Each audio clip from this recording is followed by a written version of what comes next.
So that's the sports news outside of the INEOS 159 challenge that took place this morning in Vienna, Austria, at a place known as the Prater. They call it the Langs of Vienna. 1 hour 59 minutes, 40.2 seconds was the time that Eliud Kipchoge clocked as he became the first man to run a marathon distance in under 2 hours. But outside of the science and the sport, what about the planning about such events and how corporates work? Why don't we talk with Cynthia Mumbo? Cynthia, welcome to KBC Channel 1. She's the CEO of Sports Connect Africa. And Cynthia, first, when you look at the achievement that Eliud Kipchoge has, what is it that you pick out from that run that happened this morning? First, thank you. Second, it's an immensely great honor to be alive to watch that. And as a Kenyan, it's even a greater, feeling. I was tearing, I think, for an hour because as a person who gets sports, who understands sports, this is something that, is unbelievable. I put my son today to watch that, to tell him, look, this guy is speaking to you. He's speaking to all you young people that you can do anything if you truly put your heart to it. So it's really a great achievement. What people don't understand is the planning aspect. He's been planning for over a year. The investment behind all of that for the world to be able to speak, to just speak, is unbelievable. Well, this is the second time that Eliud Kipchoge was attempting to break the 2-hour barrier. The first time was in 2017 in Monza at the Formula One racetrack. I mean, that racetrack, it's known as the Temple of Speed. That's what the motorsport people call it. And he clocked 2 hours, 25 seconds. Yeah. And there was also Zersinai Tedese, who's a former world record holder in the half marathon, and the current world champion in the marathon, Lelisa Desisa. What was different from Monza and the INEOS 159 challenge that at times people were forgetting that Monza really happened? There was a very big connection with the people. If you look at the fan engagement, the fan connection, there was a really big conversation. I mean, you had every other time Eliud saying, thank you to my fans for connecting with me on YouTube. Actually, he's having a Facebook tomorrow conversation. At 3 o'clock. Yes, tomorrow at 3. Last time he had this, it was big, but it was about the brand Nike. This was beyond, the brand Nike. Yes, you could tell INEOS is in your face, Nike was in your face, but it was about Eliud and what Eliud was about to do. And that connection really made the difference for me. The fact that they were having conversations. At Monaco, I don't think he had the fans around. Monza. No, it was an invitation-only event. It was an invitation-only event. And Kipchoge, he rides so hard on people being around him. When he sees the fans, he's just like, you know what, I keep going. I don't want to let guys down. So I think that for me was a really, really big difference. Well, the firm that put together this, the INEOS Challenge, Sir Jim Ratcliffe put together, he sponsors cycling. That's where Chris Froome is. Right. But why would a corporate put in this kind of amount of money into a sport, engage the people, and it's not even about a competition or anything, it's just about breaking a barrier? Well, let's think about what INEOS is. It is the biggest petrochemical, not petroleum, but petrochemical company in the world. And basically what they're saying is we are here. I come from a marketing background, so there are a few things that you probably want to look at and say, what do they want to do in the future? What is it that their brand wants to get into the future? And probably they want the world to know. But two, if you look at Sir Ratcliffe, it's been discussed in different areas that he is at self-actualization. He is now at a place where he's having fun. What more can't I do? I have the biggest petrochemical company. I have the best, I went and bought a football team in France. I have the best cycling team. Chris Froome, born in Kenya, is part of that team. I have this and I have that. But I think this for him as an individual was a very powerful challenge. One of those things that he said, if I can do it, why not? But putting the brand there is a really big deal, because I think the idea for me, from a corporate perspective, there's definitely something that they want to do with the INEOS brand, and they wanted INEOS to be in the mind of every possible consumer. So they've done that using through this project that Eliud Kipchoge was the core of the project, just one person. And what about working with people to ensure that this happens? Because I just saw one photo today, and you find that there's about 70 people involved in this project outside of what we know in Kenya. There's way more than 70 people involved. But sometimes you might find that it's a small team that is extremely efficient. The core team is usually just a small team, maybe even about 10, 15, I don't know. But from a sports operations perspective, what I've always figured is you have a core team of about 7 people who know what it is, the vision, the whatnot. They're the guys that come up with, actually the strategy comes from one person. And then, it's shared and people build in and buy in and say, okay, this is what we want to do.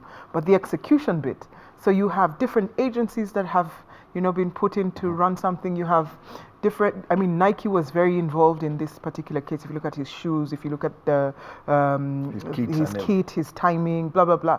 You have a whole coaching team. You have somebody who's in charge of just the guys who are coming in and out. You have 41 guys who are running with him. So, when we say 70, there's a whole world out there that was involved in this. And when it comes, for example, securing a public park, for a span of, say, 10 days, that's what they had said, but it just turned out to be the day everyone wanted, the 12th of October. Yes. How much does it involve? If you're to get, for example, to decide that you're going to do a run at Uhuru Park in Nairobi or in its areas? So first, if you're the politician in that area, you have to be very wise enough to understand this is extreme value for you from a tourism perspective, from a connection with the world kind of perspective. So if you look at it, I imagine that it was very expensive. In terms of what it would have taken for them to pay for all of those days, because you're disrupting the way the city runs and the way the city works, and there's a bit of disruption. But considering it's running, it's neither here nor there. But you know what? There's definitely disruption. But 2, you might possibly have found that the city said, we appreciate you choosing us, and so we give this to you. So there's sort of a barter trade, because everybody is speaking about that city today. Everybody is talking about Vienna and the park. Everybody will want to visit this place, this great marathoner. I want to run in that place where he ran. It's human nature. You always want to try what the greatest has tried. So there could have been 2 options. One, that the team paid a lot of money, or 2, the city said, you are coming to us. We will give this to you as part of our sponsorship or our partnership with you.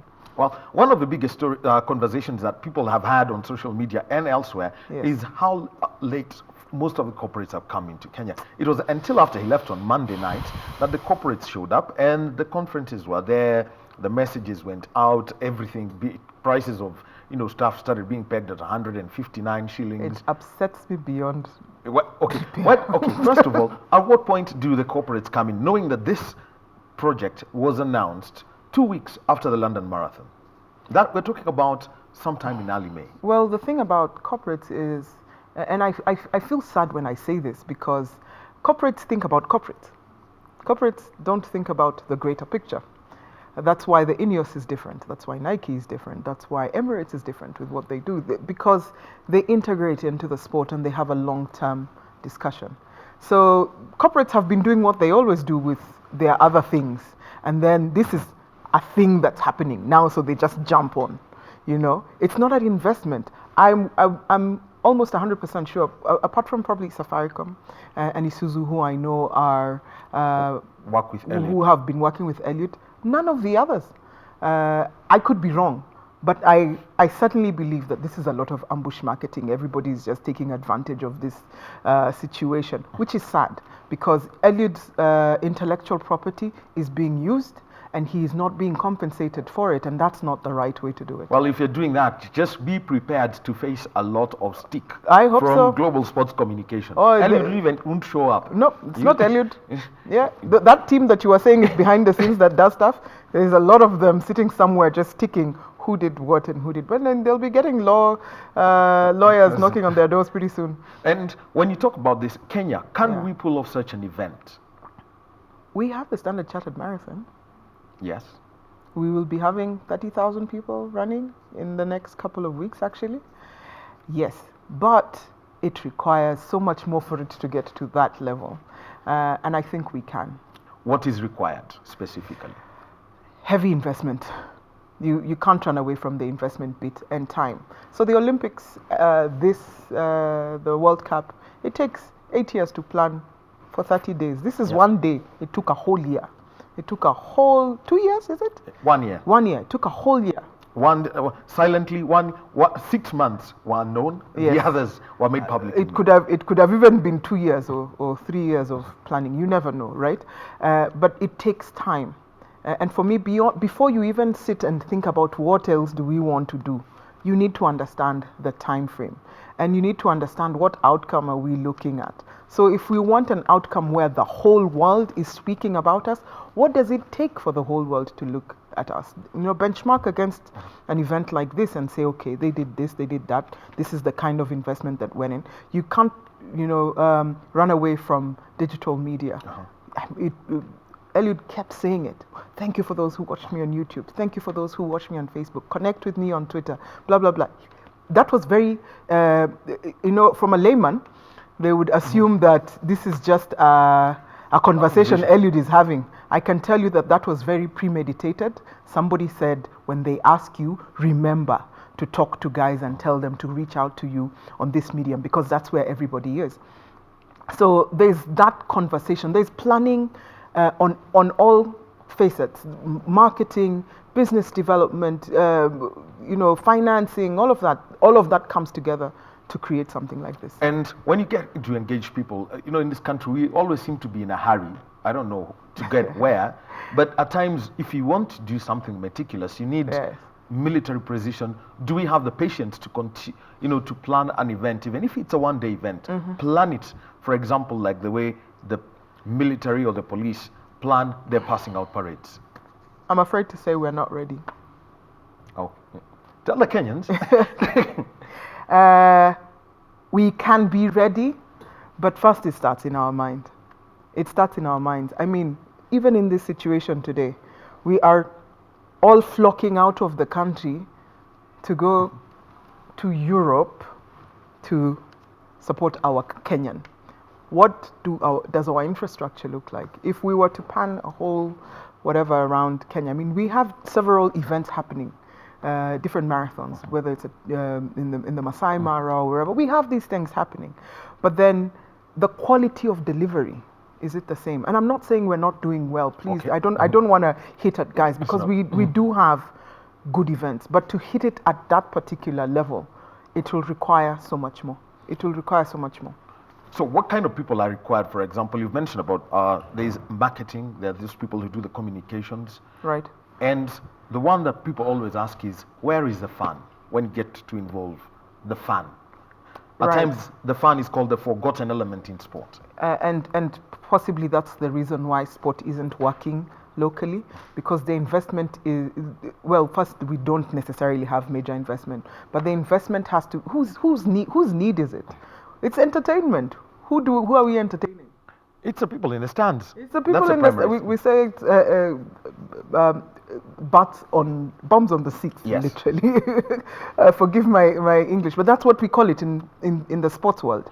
That you have to have guys sitting first on the stadium, and you have to have guys watching, whether it's on a screen on your phone, a screen on a tab, a screen on a laptop, a screen on TV, or listening on radio. That audience must be captured. Remember, as a fan, as an individual, I have so many things I could be doing. I could be sitting here having a conversation with you or having a drink with family. My time is limited. So for every event that you want to have, a sport event, you have to be able to connect with this person. Just recently we had Everton in the country. Yes. Did you see what kind of investment, madness went into just connecting with the guys? Kuja, come. It's about you, it's about you. You couldn't even see the brand that was being talked about. You could feel it. You could connect with it, but everyone was talking about the game. And the game is for the fan. The two most important stakeholders in sport is the athlete first and the fan second. We have a problem where we do not take care of our athletes. It doesn't matter which language you speak. As long as your athletes are not comfortable, as long as your athletes do not feel like, I'm coming to work, I'm going to have a salary, I'm going to be comfortable, I have a home, whatever, so that I can compete to beat the next guy. The fan is not going to come and watch this guy. But okay, talking about an athlete being taken care of, I don't want to talk about the Gulfstream jet, right. But what's the takeout for people who are running federations right. and even national teams, right. so to speak, about the INEOS 159 challenge and the way Eliud Kipchoge has been treated by his management company and the sponsor of the 159 challenge? We can talk about this particular situation for a long, long time. I think I'm very passionate, very, very passionate about the core of sport. The core of sport is the athlete. I mean, look at, everyone was like, whoa, a jet? Yeah, they said it is about you. It is about you, the athlete. The world is stopping for you. If we take care of you, we know that your family is important to you. We had his wife say that she's never, this is the world record holder. This is how humble this family is. It's amazing, isn't it? Yeah, bad behavior by men. We don't go with our families to the street. Him is going to work. But we know other athletes who go with their families and they do enjoy that. Yeah, no, it's not that, I guess it's just their way of doing things and nothing wrong with that. But for Sir Ratcliffe to say, yes, here's a jet for your family, for you, for your close friends, for the team that has been working with you. I was so amazed. If you didn't notice, there was a picture of Eliud carrying a basin, putting stuff in the car with kawaida cooking oil. That's the stuff he's going to use out there. That's what he put on that private jet. Don't tell me he carried a 20-liter jerry can. Maybe it was a 20-liter. No, I don't know if it was Mursik, but it was a 20-liter jerry can of cooking oil. No, he was moving that stuff from his camp to his house. Yes. That's normal. Yeah. Before he carried his bags. Trust me, out there he's not eating the food that's there. He's eating the stuff that came from here because he has to maintain his diet and everything. But you can see how well he was taken care of. It was unbelievable.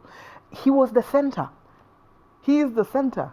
And that is where it starts.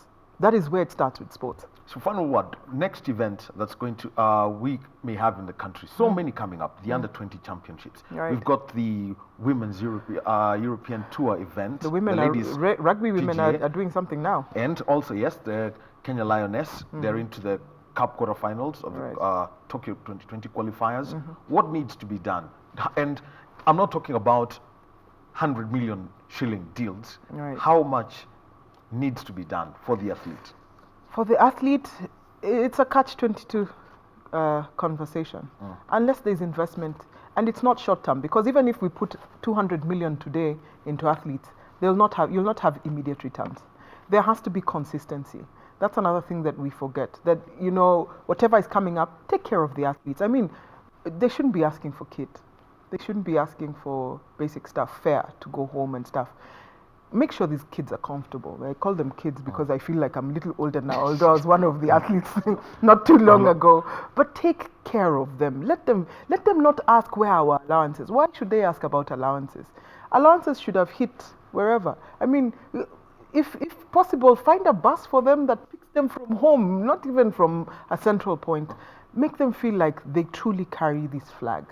They truly, not after they've done everything, then now everybody wants to jump on the bandwagon. No, we love these guys. I know that it's not an easy situation, and I don't want to blame the system. The system is the way it is, but the system has to be broken. And to do that, we have to say that in the next 3 years, in the next 4 years, in the next 5 years, this is what we want real sport to look like. We're already so great, but you can tell that Uganda is catching up. Ethiopia is really hitting us. Other nations are training with us. So we are the level where we are great at talent, but but we are comfortable. And so we have to do beyond what we are used to by taking care of our athletes on another level to, either maintain or get above where we are. Cynthia, thank you very much for sparing your time this Saturday evening. It's a Saturday when everyone is saying, let us celebrate Eliud Kipchoge. 1 hour, 59 minutes, 40.2 seconds at the Prater in Vienna, Austria. The first man to go under 2 hours in a marathon. By the way, 65 years since a time barrier like that was broken as a challenge in sport. Sir Roger Bannister, the 4-minute mile.